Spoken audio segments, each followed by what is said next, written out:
Okay, so good morning, good afternoon, or good evening. Kung anong oras nyo man gustong panoorin ito ulit. Okay? So, ang i-discuss ko is about indigenous clinical psychology in the Philippines from practice to theory building ni Ma'am Violeta Villaroman Bautista.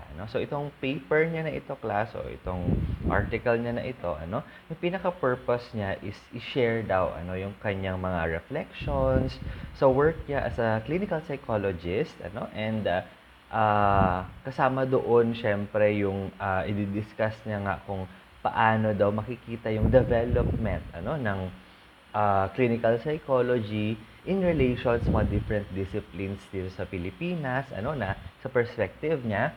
And at the same time, titignan niya kung at i-scrutinize niya yung kanyang experience as a clinical psychologist, para maka-identify daw ng mga iba't ibang themes na pwedeng maging element ng isang emerging theory. Okay?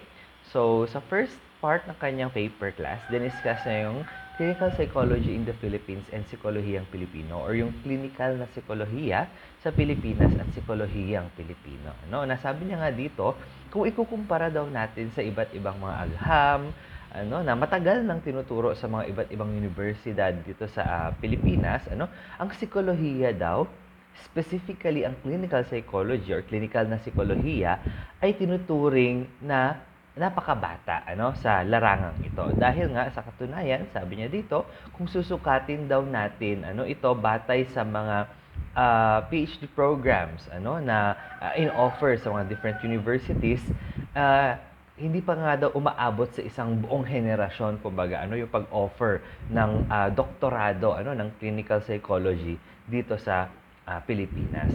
Pero, sabi niya nga, kahit bata pa ang larangang ito, may mga makabuluhang tagumpay naman na itong naitala.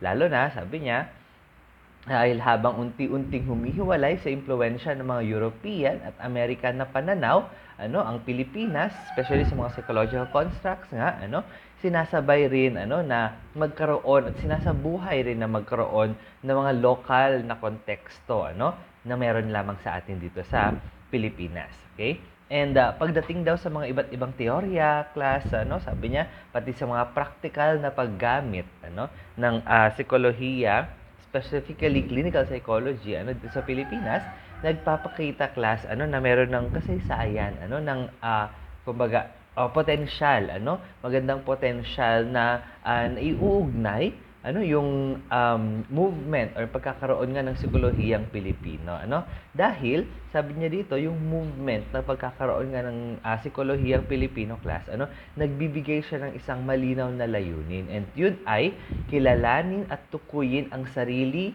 natin ng mga konsepto sa paraan na hindi tayo nakasandal sa mga kolonyal, alam niyo na, American, Western na pananaw. Okay?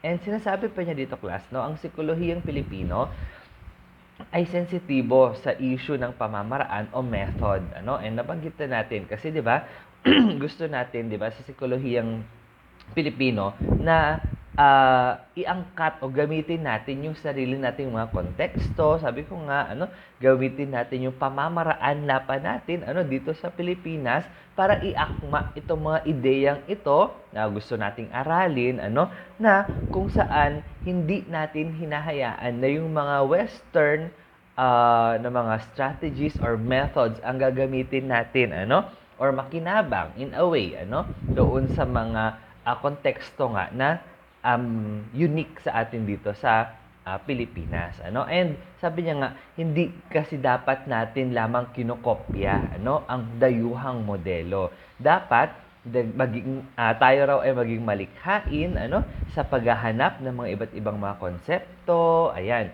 mga salitang ugat, kaisipan, na mula mismo sa ating kultura, mula sa ating mga Pilipino, at sa mga actual na practice ng ating komunidad. Okay?